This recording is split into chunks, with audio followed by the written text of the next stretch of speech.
Supremo Tribunal Federal validou a regra que permite que bancos retomem imóveis sem a necessidade de acionar a justiça em casos de inadimplência no pagamento do financiamento. E para falar sobre este assunto, a gente entrevista agora o advogado especializado em direito imobiliário, Jacques Buchatsky. Tudo bem, Jacques? Bom dia. Bom dia. Como vai? Bom dia para vocês, bom dia para todos os ouvintes.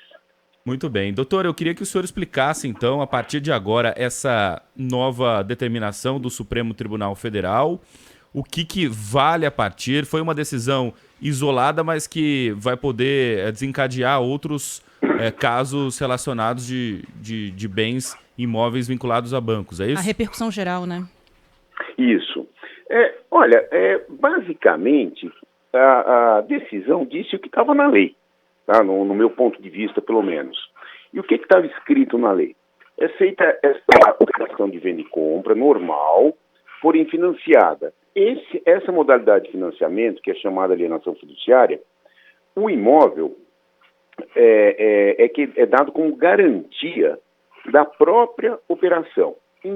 Naqueles casos em que não haja o pagamento, somente nesses, quando não há o pagamento, obedecido um determinado procedimento, que a gente pode até falar mais profundamente, é que é dado o direito, então, da rescisão do contrato, e aí sim, da permanência do imóvel com o financiador, que no caso é o banco, ou poderia ser uma construtora, ou qualquer um de nós, que é a garantia do negócio, né? Qual é a semelhança disso? Qual é a vantagem disso? Esse que eu acho que, na minha visão, pelo menos, a gente tem que analisar. Não é novidade no nosso direito esse tipo de garantia. Antigamente, ainda existe, mas ninguém mais usa, existia o que se chamava de hipoteca, em que o próprio bem era dado em garantia daquele mesmo empréstimo, ou do financiamento, do preço, etc. Qual é a grande diferença prática disso? O sistema de alienação fiduciária é mais barato, mais rápido e mais imediato. É feito com um contrato que as partes assinam, etc. Não precisa de escrituras, etc. e tal. É isso. Basicamente é isso. Agora, o que o Supremo disse foi, vale aquela lei. Como qualquer decisão judicial, a gente é obrigado a dizer, não foi unânime a decisão. Então, óbvio, pode ser que mude no futuro, não sei o que vai acontecer no futuro. Agora, Jacques, para processos que já estão em andamento agora, essa decisão do Supremo pode ter alguma interferência imediata? Por exemplo, um banco que está processando uma pessoa nesse instante que deixou de pagar esse financiamento. Pode suspender esse processo e recorrer a um cartório para retomar esse imóvel de imediato ou não? Como é que fica essa situação? Essa sua pergunta é dificílima. É muito boa, é muito boa. Acho que é o que muita gente que está quebrada agora, que está pagando financiamento, deve estar arrepiada para querer saber, né? Sim, lógico, né? Que às vezes tem umas perguntas que a gente sente assim numa prova da faculdade, né? Vamos lá, então. Estou aqui pronta para te dar uma nota. Vamos. Vamos tentar. Na rigor, aí eu já vou falar de processo, né? O outro código, que é o Código de Processo Civil. A rigor, nada impediria o credor, aí no caso, em geral, é o banco, a consultora, pedir a transformação do processo, desistir do processo, começar o outro, etc. Duvido que vale a pena. Por que não vale a pena? Porque já foi investido um dinheiro, já foi investido um tempo, já houve citações, já tem uma série de atos aí que devem ter sido cumpridos nesse processo judicial, que não vale a pena para o credor abandonar tudo e começar de novo. Esse que é o ponto. Agora, certamente, essa decisão vai se espraiar, vai validar uma série de discussões que já não merecem ser debatidas. Vamos dar um exemplo? Se eu sou devedor, eu te devo um dinheiro, você entra com um processo contra mim, e eu começo a alegar, olha, a legislação que diz que quem deve tem que pagar, ela é inconstitucional porque está afetando o meu direito, uma lei que diz que não pode prejudicar o devedor, isso tudo isso é verdade. A gente começa a jogar um monte de histórias nessa defesa, e o que veio aqui? Número 1, as histórias que não têm nada a ver não podem mais ser postas. Número 2, a fundamental que era, puxa, isso aí é inconstitucional, o tribunal disse, olha, não é inconstitucional. Ele saneou uma discussão. Então, agora, se porventura eu estiver sendo executado ou cobrado por algo que eu já paguei, pode acontecer, por que não? Ou ainda não venceu o débito, ou estão me cobrando errado, eu devia 1.000, estão me cobrando 2.000. Essas situações todas, tudo isso aí ainda está sujeito ao judiciário, sim. Isso é muito importante frisar. Erros, abusos, ilegalidades, sim, podem e devem ser levados para o judiciário. O Supremo não proibiu esse tipo de coisa. Doutor Jacques, eu acho que muita gente está perguntando a partir de quantas parcelas atrasadas que o banco vai poder solicitar um imóvel de imediato do devedor ali. A partir de quantas parcelas? Tem algum limite ou não? Não tem. Agora, é muito importante o seguinte, não é que ele vai lá e pega a chave do imóvel, não, hein? A gente às vezes fica achando que é que nem filme americano, que o xerife vai lá, bota aquele papel, tira tudo da casa. Não é isso que nós temos no país. Não é isso, longe de ser isso.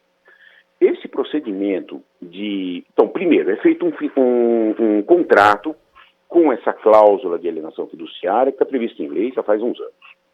Segundo, tem que haver o não pagamento, inadimplemento. Aí entra na política de cada credor, de cada banco. Tem banco que vai esperar 5 vezes, tem banco que vai esperar 3 vezes. A política interna dele lá do que vale a pena fazer, o que ele quer fazer. Finalmente, ele resolve, vou cobrar. Então, o que ele faz? Não é que ele vai lá cobrar, não. Ele já mandou as cartinhas, não deu certo, já telefonaram, etc. Bom, ele vai ao cartório de registro de imóveis daquela região, daquele imóvel, então não é em qualquer cartório, que já tira uma eventual insegurança, né? Onde é que está correndo? Eu sei onde está correndo no meu imóvel. Ele, através daquele cartório, ele explica tudo para o cartório, mostra a documentação. O cartório, então, manda um aviso, uma notificação para o devedor. Nesse aviso é dado um prazo para o que se chama de purgar a mora. Purgar a mora é pagar, é resolver, é zerar a posição, deixar tudo bonitinho. Esse tipo de situação existe numa série de situações de crédito no Brasil, na legislação brasileira. É o caso, por exemplo, de pagar em juízo um aluguel ou uma despesa de condomínio. Não é muito diferente, só que aqui não precisa do juízo. Tudo isso aí é fiscalizado pelo registro de imóveis, pelo cartório de registro de imóveis, que, por sua vez, está sujeito a uma fiscalização de um órgão chamado corregedoria. Então, não acontece qualquer coisa, só acontece dentro da lei, bem quadradinho mesmo. O cidadão não pagou, aí é sim que é consolidada a propriedade, então é mantida a propriedade em nome do credor. Muito bom, sai uma segunda cartinha, então, olha, você não pagou, você foi avisado, etc, etc, me devolve o imóvel. Digamos que ele não devolva, não tem xerife na história. Aí sim é que entra uma execução, e aí nós estamos falando, aí sim, de chamar eventualmente o judiciário. Tem uma nulidade, o outro chama o judiciário. Então, o judiciário não está alheio a nada disso. Eu acho isso muito importante, ele nos protege a todos. Entendi. Então, mesmo assim, tem todo um processo que precisa ser respeitado. Agora, independente disso, a pessoa que está inadimplente e vai precisar devolver o imóvel, ela recebe o dinheiro que já foi pago de volta? Não é que ele recebe o dinheiro que já foi pago de volta, ele não pode perder tudo, né? Então, existem sim jurisprudências debatendo isso. A rigor, ele pagou um empréstimo. Ele estava pagando um empréstimo para a compra do imóvel. Se ele devolve o imóvel, ele deveria ter aí, talvez, é questão de conta, até uma certa compensação. Por que não? Por que não? A lei é bem equilibrada, viu? É bem equilibrada. Mas eu acho que tem um ponto aí interessante, que é muito interessante, na minha opinião. O Brasil, assim, independente de quem está no governo, etc., vem tentando evoluir nessa história de financiamento habitacional há muitas décadas, tá? Então, os mais velhos vão lembrar do Sistema Financeiro de Habitação, BNH, etc., que depois foi para a Caixa. São aperfeiçoamentos, são modernidades. A ideia é sempre uma só, é permitir muitos financiamentos. Quanto mais financiamento, mais gente comprando ou seu apartamento, ou seu estabelecimento para negócios, tanto faz. Mas a ideia é sempre essa. E é sempre um sistema funcionando. E também é importante, eu lamento não ter aqui a estatística, também é importante uma outra coisa. A quantidade de inadimplementos não é tão grande, não. Eu acho, em geral, as coisas andam bem na normalidade. Essa que é a verdade. Não é todo dia que se vê uma situação de inadimplemento e uma situação de necessidade de retomada. Posso falar só mais um pouquinho? Pode, doutor Claro. Jacques, fica à vontade. Posso? É que eu não resisto, eu não resisto de dizer uma coisa. Nesse ponto, o Brasil está andando, assim, de mãos dadas, com uma série de outros países europeus. Tá? Lembro, não é aquele xerife, esquece aquilo. Mas se você for ver a legislação alemã, ela até permite uma rapidez até maior numa rescisão contratual. A de Portugal também, o que é isso tudo? Nós, brasileiros, estamos sendo recordados, e olha, talvez tenha demorado 500 anos para isso acontecer, mas ainda bem que estão nos recordando, de que a gente não precisa ir ao judiciário para qualquer coisa. O judiciário está sempre lá, vigilante, pronto para nos atender quando houver qualquer ilegalidade, prontinho. Mas o interesse, a necessidade é que tem sido pesquisada. Que necessidade? Vamos voltar para aquele exemplo que a Ana Paula me emprestou R$1.000. Eu não paguei. Ela vai ter que reclamar com o judiciário. Houve interesse de ir, necessidade de ir ao judiciário. Vamos dar um segundo exemplo. Ela me emprestou os mesmos R$1.000, eu não paguei. Ela reclamou, eu fui lá e paguei. Ou fiz um acordo. Ela precisa ir para o judiciário? Não, não precisa. O juiz não precisa homologar esse acordo, não precisa homologar esse pagamento, nada disso. Nós estamos, não é abandonando o judiciário, mas é deixando com o judiciário o que realmente interessa. Os grandes litígios, as brigas, as necessidades. A gente fala grande, eu errei na palavra. As necessidades de litígio, seja pequeno, seja grande, quando houver um ferimento de direito, aí sim é que ele entra. Enquanto não houver, eu não preciso de um juiz homologador de tudo. É o mesmo movimento que houve com o divórcio extrajudicial, com o inventário em caso de falecimento extrajudicial, com a partilha de bens extrajudicial e por aí vai, né? A ideia é, judiciário cuida das brigas, sociedade cuida da nossa vida mesmo, das nossas coisas. Mas não é uma garantia de que também a gente não tem aí muitos casos indo para o judiciário, né? Porque pelo que o senhor falou, e isso ficou claro ontem na votação, inclusive no STF, ainda há o direito do cidadão que se sentir lesado com essa cobrança de argumentar alguma coisa na justiça. Falar, olha, eu estou desempregado. Então não é uma garantia, né? Ele pode e deve argumentar na justiça como todos nós. É bom que ela exista. Não se abandona em hipótese alguma o Poder Judiciário. Em hipótese alguma. Ele está lá. Deve ser acionado quando for necessário. Qualquer pisão no pé a gente pode reclamar. Essa que é a verdade. E deve. Na minha opinião, deve, né? Mas pode. Aí quem decide se vai ou não é o cidadão lesado. Mas aí também não fica algo desproporcional para esse cidadão? Esse foi um argumento que foi usado por alguns, né, dos ministros do STF ontem, de que isso dá aos bancos, às instituições financeiras, que já são instituições fortíssimas, um poder ainda mais forte diante do cidadão que já está sem dinheiro, né? E a justiça pode custar também.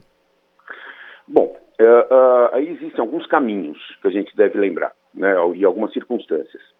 A primeira circunstância, se a gente for falar em necessidades, etc., e aí eu não me sinto habilitado para te mostrar os números, mas teria que medir, olha, podendo fazer valer o contrato e retomar de quem não pagou, rescindir de quem não pagou, isso barateia os juros ou não barateia? O Banco Central falou que barateia.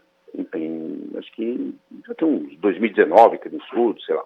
Então, o Banco Central falou que sim, barateia. Então, quem que eu quero beneficiar?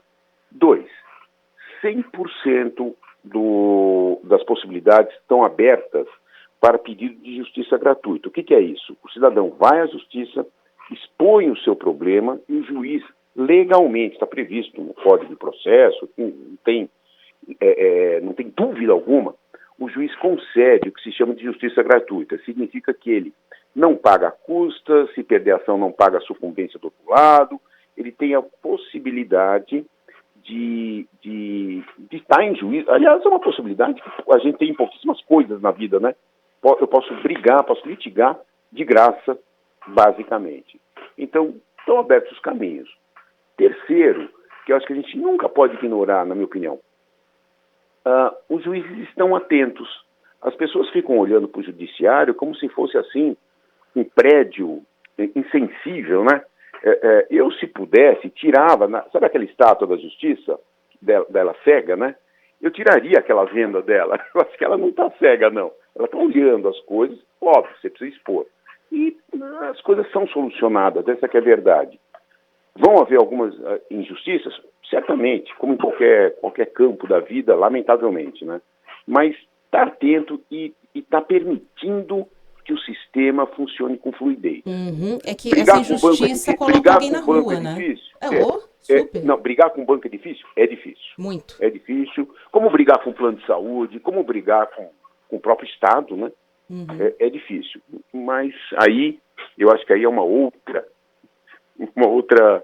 pensamento que a gente tem que ter também, né? É isso, porque nesse caso, quando a gente fala em brigar com o plano de saúde, pode ser algo definitivo entre a vida e a morte de alguém. Exatamente. E brigar exatamente. com um banco, nesse caso, é uma família ir para a rua, por exemplo, né? Então, são pesos grandes, né? Eu gosto de olhar, sim, pode ser, mas diante de uma situação planejada por eles, né? Uhum. Tudo bem, teve um acidente, né? Pode ser que ele perdeu o emprego. Isso é um problema. Por isso ele não pagou. Isso é um problema, sem dúvida alguma. Mas é uma situação contratada, combinada, que tende, historicamente, a permitir mais e mais habitações. Todos nós teremos um dia habitação, talvez, e escritórios, etc. Então, está funcionando, né? Parece que funciona. E ninguém descobriu outro caminho. Ainda. Agora, doutor Jacques, eu imagino que os bancos precisam ser razoáveis também, porque quem não paga a conta, não paga a prestação de financiamento, realmente, como a gente está falando, é alguém que está sem condição. Na maioria dos casos, tem gente também que é sacana, que financia carro, imóvel e fala, vou pagar primeiro e depois eu não pago. Tem gente que faz isso, mas a maioria não. Pode ser, né? A maioria não. Então o banco tem que ser um pouco razoável também e oferecer condições dessa pessoa pagar. Se a pessoa está devendo, sei lá, 3, 4 parcelas, num valor ali de 10 mil reais, ela não vai ter esses 10 mil reais para quitar. O banco precisa pelo menos tentar abrir uma negociação com essa pessoa. Porque aí fica muito fácil se o banco falar, não abrir uma negociação e falar, eu quero de volta o imóvel, e a pessoa vai falar, mas eu quero negociar, eu quero pagar, só que eu não posso pagar agora. Então, eu acho que precisa também de um princípio de razoabilidade ali dos bancos para que isso não seja afetado, não afete tantas pessoas assim. Se você está devendo 3 parcelas, o banco vai atrás de você e já pega seu imóvel. Você sabe que você tocou num ponto que é maravilhoso, né? O princípio da razoabilidade. Você me corta se eu estiver falando demais, hein? Não, pode ficar à vontade. O princípio da razoabilidade é talvez um dos melhores princípios. A gente deve exigir isso em toda a nossa vida civil, vamos chamar assim, né? Então, ela vai desde o ato de Estado, né? Está lá na Constituição, até entre nós, na nossa conversa, nos nossos negócios, etc. E esse princípio da razoabilidade, de certa forma, também está no próprio Código Civil, que é a legislação maior que rege nossos contratos. Muito bom. Que é até o dever de renegociar, né? Todos nós tivemos um tapa na cara e aprendemos isso agora na pandemia, 2 anos atrás. O que eu faço naquela desgraceira, né? Eu tive que renegociar tudo. Bom, essa renegociação, na verdade, tem sido feita. A gente tem assistido essa sofisticação, até de técnicas de negociação, dos bancos, das imobiliárias, das construtoras, outros ramos eu conheço menos, mas a gente tem visto que as pessoas não têm ido direto à justiça em vários setores da vida civil, da vida comercial. E sim, eles vão e devem repensar, estudar cada situação. Eu devendo, sou diferente de você devendo. Eu não sei a sua situação, você não sabe a minha situação, não é? Então, pode ser que eu seja um estelionatário, pode ser que eu seja um cara com dor de barriga, não sei. Mas isso vai ser certamente apreciado. E eu acredito que isso esteja na contabilidade, nas contas dos credores todos. Faz parte do cálculo atuarial essa circunstância. Tem gente que simplesmente se atrapalhou e não vai conseguir pagar. O que eu faço com ele? Como tem gente que comprou 5 imóveis e não vai pagar nenhum. O que eu faço com ele? São decisões tomadas caso a caso, certamente. Isso aí não está no automático, né? Não é assim um clique de computador que sai caçando o devedor. Não é assim. Nem tem como ser. Uhum. Então, na prática... Mas eu acho que você falou com toda... Eu achei bacana que você falou da razoabilidade, que é um termo que vem crescendo a utilização desse termo nos meios jurídicos. Olha que coisa curiosa. Você tocou nesse ponto, que é um negócio nos últimos 10 anos, as pessoas têm falado demais desse princípio da razoabilidade. Que eu me curvo a ele, obviamente. É isso. Não, é só para o pessoal entender que não vai chegar um oficial de justiça na sua casa do nada e falar, devolve, amanhã você tem que sair do imóvel, você tem 2 horas para sair do imóvel. Não vai ser assim. Vai ser comunicado antes, o banco vai tentar negociar, você precisa responder o banco. Se você ignorar, o banco liga, o banco vai na porta da sua casa, o oficial de justiça chega lá e você não tá. Se você ignorar qualquer possibilidade de um acordo, aí o banco vai poder retomar esse imóvel sem ir na justiça. Mas assim, antes eles vão tentar, de todas as formas, fazer um acordo para você pagar. Seria mais ou menos isso essa decisão. Até porque é lucrativo para o banco você acabar pagando, né? Todo esse procedimento tem custo, ninguém gosta, né? De gastar dinheiro à toa. E o banco deixa de receber nesse período também, né? Então Para o banco é muito interessante fazer o acordo. Então não é que ele seja bonzinho, é legal ele fazer o acordo, é uma obrigação legal ele procurar razoabilidade e é interessante financeiramente para ele fazer o acordo. Então, é o que a gente vê na vida, né? Muito bem.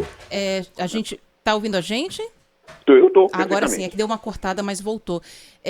Tem uma pergunta de um ouvinte. É por áudio, Ana? Tem uma pergunta de um ouvinte aqui sobre esse assunto. A gente vai colocar aqui na roda para discutir com o senhor também. Uma pergunta para o doutor. Bom dia. É Patrícia de Santos. Eu tenho uma pergunta para fazer para o doutor. Isso de pegar o imóvel da pessoa que está devendo para o banco é só em caso de que a pessoa deu o imóvel em garantia e só no caso de financiamento de imóvel também? Ou outras dívidas como cartão de crédito, cheque especial, o banco pode ir lá e pegar o imóvel da pessoa? Nossa, essa pergunta é super oportuna. Então, vamos lá. Novamente, se eu me estender, você me corta, hein? Fique à vontade, pode deixar. Tá? Número 1. Nós estamos falando aqui de um contrato chamado Contrato de Venda e Compra com garantia de alienação fiduciária. Ele é, entre aspas, primo daquele velho contrato ou escritura de hipoteca. O que é isso? O imóvel foi dado em garantia daquele débito. Ponto final. Digamos que eu esteja devendo no cartão de crédito. Digamos que eu esteja devendo para o hospital. Vamos fazer uma coisa bem séria, né? Estou devendo para o hospital. Então, os caras salvaram minha vida e eu estou devendo lá para os médicos do hospital. Digamos que eu esteja devendo a parcela do meu automóvel, qualquer dívida. Não é assim que se toma o bem. O bem, existe uma outra legislação chamada Lei de Proteção ao Bem de Família. Essa lei está aí desde 1990, se não me falha a memória. Então é antiga, respeitadíssima. E é o seguinte, por essas dívidas todas, eu não perco a minha casa, não perco o meu imóvel, não perco a minha morada. De forma alguma. Isso aí vale para o apartamento onde eu moro, isso aí vale para a fazenda onde eu moro. Então é uma legislação bem ampla, solidificada e tranquila. Não existe esse risco. As exceções são pouquíssimas. E como exceção, só para dizer, olha, em que caso que eu perco a minha moradia por dívida? Bom, se a tua dívida for porque você roubou alguém e tem que devolver o dinheiro. Essa indenização do crime, você vai ter que perder. A sua dívida é se você não pagou sua empregada doméstica que trabalha lá. E como é que é? Você fica na sua casa e ela trabalhou de graça, trabalha de escravo praticamente, você perde o imóvel para pagar a empregada. E são pouquíssimas situações que existem, mas pouquíssimas mesmo. Elencados em lei 4, 5 casos. Mas é isso. Estamos falando somente desse contrato, dona Patrícia. Então, isso é bem explicado, porque recentemente também houve aí a discussão sobre uma lei que dava essa possibilidade, né, para que bens fossem capturados pelos bancos, bloqueio de documentação também, né, de CNH, por exemplo, no caso de dívidas, mas aí são coisas diferentes, né? São coisas diferentes, isso é uma previsão não específica, mas é uma previsão da legislação processual, da legislação sobre cobranças de débitos. Não é assim, não é, com perdão do termo, não é um foguetório também. Sempre existiu na legislação brasileira e continua existindo na legislação brasileira o cuidado com o devedor. A legislação brasileira não, em absoluto, ela não impõe, ela não acredita, ela não diz que porque você deve, você é bandido. São coisas totalmente diferentes. Então, ela respeita profundamente o devedor. Tem gente que nem gosta disso, mas ela respeita o devedor. O devedor é um cara que teve dor de barriga, é um cara que se atrapalhou, não está pagando. Se depois for provada a má-fé, etc., aí é sim que a coisa engrossa. É nessa situação de depois é que se fala até de retenção de passaporte, etc. Mas não é assim imediato, não. Doutor, para a gente encerrar aqui, uma dúvida em relação ao Minha Casa Minha Vida. Muita gente financia por esse programa, né? Minha Casa Minha Vida. Para quem financiou pelo Minha Casa Minha Vida, também está correndo o risco de perder o imóvel se não pagar as parcelas? Se eu pensar draconianamente, sim, mas eu nunca vi acontecer, viu? É óbvio que quando a gente fala de um sistema previsto, bancado, financiado, legalizado pela União Federal, e seja Minha Casa, seja os outros nomes, e vai que vai, né? Mas são programas fenomenais, são programas que ninguém critica, são bacanas, né? Mas eles também preveem uma farta negociação em caso de inadimplemento. Não é... Olha, eu sinceramente não vejo no país lei deixando alguém perder da noite para o dia o imóvel. Não existe isso. Não existe isso. Bom, vamos acompanhar para ver como é que essa lei vai ser implementada, né, a partir de agora. Isso lógico. Que a gente vai ter que sentir também, né? É que o Brasil tem as vertentes da legislação, né? Várias vertentes vão surgindo ali, e uma interpretação dupla, interpretação diferente de um caso para outro. E tem uma coisa que o banco não é bonzinho, né? Então, tendo a possibilidade de reaver essa grana, vão tentar. Eu não espero que o banco seja bonzinho, não sou nem a gente. Banco, não sou banqueiro, não tem nada a ver com isso. Eu só estou dizendo que eu tenho um protetor muito maior do que o bonzinho ou não bonzinho de quem quer que seja. Eu tenho um protetor que é a legislação. A nossa legislação, ela nos protege, ela tenta regular com maestria até todo esse sistema de financiamentos, etc., que permitem que eu vá até uma consultora, possa comprar um apartamento que caiba na minha remuneração mensal. Basicamente é isso. Óbvio, sempre temos que estar atentos, sempre. Por isso que eu brinquei que eu preferia que a justiça não fosse aquela vendada, fosse de olho aberto, né? Temos que estar atentos e ver se a lei está sendo aplicada. Sendo aplicada, eu acho que todos nós vamos ver bem. Jacques Buchatsky, obrigada, viu, pela conversa aqui com o ouvinte da Rádio Bandeirantes. Obrigada pelo seu tempo. Um bom dia. Obrigado, é sempre um prazer falar com vocês. Obrigado por me deixar expor pelo menos um pouquinho do que eu penso. Falamos muito, é importante mesmo. Bom dia. Bom dia.